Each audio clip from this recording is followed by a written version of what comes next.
Pemirsa, terima kasih Anda masih bersama kami dalam dialog Urang Getanyo. Baik Pak Indra, tadi sebelumnya kita berbicara tentang adanya keluarga yang menutupi adanya penyandang disabilitas di keluarganya. Apakah memang hal ini terus terjadi di pilkada-pilkada sebelumnya, Pak? Ya, ini kan hambatan yang real yang kita hadapi. Jadi ini juga hal-hal yang disampaikan oleh teman-teman disabilitas juga yang menjadi teman diskusi kita. Jadi bahwa memang agak sulit kita, karena kalau kita tidak punya data yang konkret, ini kan sekarang setiap TPS kita sekarang sudah tahu ada berapa penyandang disabilitas, tipe disabilitas macam apa yang disandang oleh orang yang bersangkutan. Jadi kita bisa persiapkan, atau KPPS-nya, petugasnya itu bisa mempersiapkan. Tapi kalau kita tidak punya data, ya ini kan kita nggak tahu, kemungkinan besar juga kalau tidak didata, kemungkinan besar juga ini tidak akan datang ke TPS kan, seperti itu. Baik, kalau memang kita berbicara di setiap kampung, mungkin tidak semua kampung itu ada yang menyandang disabilitas. Apakah tapi memang TPS dipersiapkan untuk akses seperti itu? Ya, kita sudah sampaikan bahwa sedapat mungkin TPS itu gampang diakses, ya. Tapi kalaupun tidak gampang diakses, pernah terjadi di Pileg kemarin misalnya, kemudian TPS-nya memang agak sulit ya, tidak bisa masuk dengan kursi roda. Nah, tapi pada prinsipnya KPPS ini kan paham bahwa mereka ini teman-teman disabilitas tidak boleh terhalangi untuk bisa sampai ke bilik suara mencoblos. Maka itu digendong oleh KPPS sampai dengan ke bilik suara gitu. Nah, jadi artinya hambatan-hambatan itu sedapat mungkin harus diminimalisir sehingga kawan-kawan disabilitas ini bisa memberikan hak suara sama dengan yang lain. Baik, bahkan sampai digendong nih. Pak Hamdani bagaimana tanggapannya, Pak? Iya, memang itu kalau dipandang secara luas, yang namanya akses itu nggak khusus untuk disabilitas saja ya. Untuk lansia juga, dia butuh juga akses. Karena kenapa? Lansia juga kadang dia pakai kursi roda. Jadi kalau memang tidak akses, mereka juga tidak bisa menggunakannya kesempatan untuk mencoblos gitu ya. Jadi saya pikir itu betul sekali, memang harus akses, nggak mesti khusus penyandang disabilitas. Ya. Atau hal lain juga bisa saya pikir. Berarti tidak hanya disabilitas, tapi juga lansia ya Pak ya? Iya betul. Ya. Baik, selain adakah bantuan lainnya? Apakah mungkin para penyandang disabilitas ini akan dijemput ke rumahnya mungkin untuk mengajak partisipasi pemilih gitu Pak? Iya, kalau sampai menjemput mungkin tidak ya. Baik. Ini kecuali kalau memang yang sakit. Iya. Kalau yang sakit itu memang ada peluang. Kalau memang dilaporkan oleh keluarga sebelum tanggal 15 ya, kita kan pencoblosan itu tanggal 15 Februari. Dilaporkan keluarga ke TPS sebelum tanggal 15, itu kemungkinan bisa petugasnya yang datang. Jadi ada petugas dengan saksi ya, dengan pengawas, dengan ketertiban satu orang, itu bisa datang di akhir-akhir menjelang berakhirnya waktu pemberian suara dengan membawa amplop saja.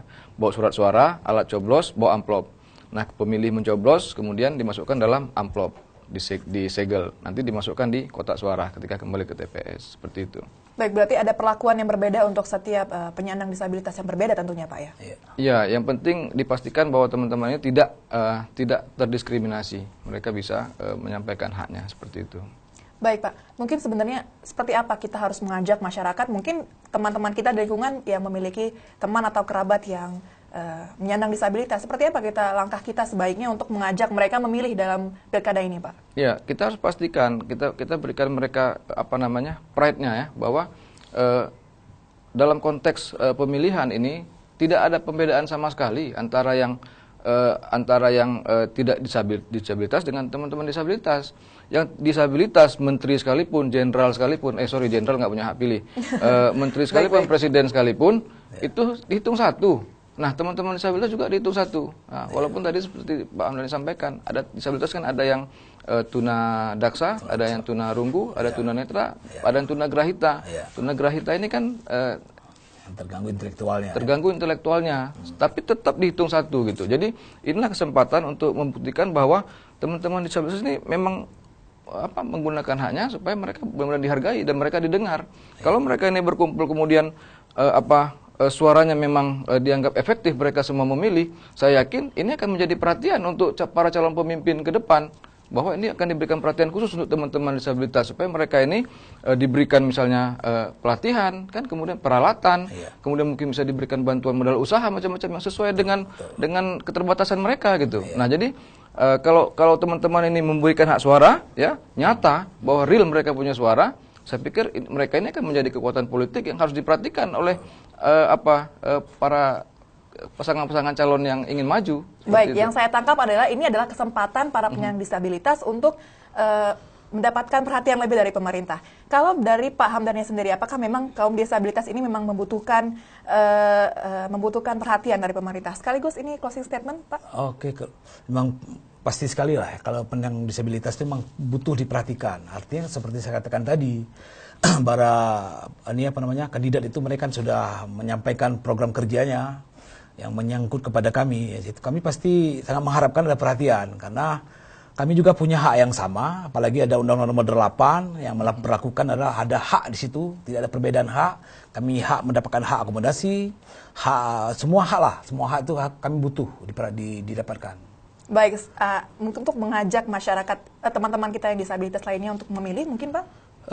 Ya kita berharap kepada kawan-kawan penyandang disabilitas yang ada di seluruh Aceh, ya hendaknya berikanlah haknya kepada tanggal 15 nanti, ya, cobloslah kepada sesuai dengan hati lah, sesuai dengan hati, dan pasti dah mendengarkan apa-apa yang disampaikan program kerjanya, tentunya yang berpihak kepada penyandang disabilitas. Baik, sesuai dengan hati. Terakhir Pak Indra, ada yang ingin ditambahkan? Ya, yang pasti kita sangat appreciate dan tidak ada membedakan sedikit pun untuk teman-teman disabilitas. Kemudian program-program tetap kita perhatikan, setiap sosialisasi pasti kita libatkan teman-teman disabilitas. Kemudian bahkan salah satu petugas PPK kita di tingkat kecamatan itu tunadaksa, itu menggunakan kruk, itu Efran mungkin nonton. Jadi dan waktu kita tes memang intelektualitasnya memungkinkan, tapi keterbatasan itu tidak dibatasi. Ya, jadi tidak ada pembatasan. Tidak ada pembatasan, ya, dan pastikan memilih, ya, datang 15 Februari ke TPS masing-masing. Baik, pastikan memilih di 15 Februari mendatang. Dan pemirsa, demikian perbincangan kita dalam Ulun Getanyo hari ini dengan keterlibatan seluruh penyandang disabilitas dalam Pilkada Aceh serentak, diharapkan akan menambah jumlah partisipasi pemilih sehingga melahirkan pemimpin terbaik untuk Aceh. Atas nama seluruh kerabat kerja yang bertugas, saya Sela Aditya mohon undur diri. Terima kasih dan wassalamualaikum warahmatullahi wabarakatuh. Waalaikumsalam warahmatullahi wabarakatuh. Dan terima kasih Pak. Terima kasih.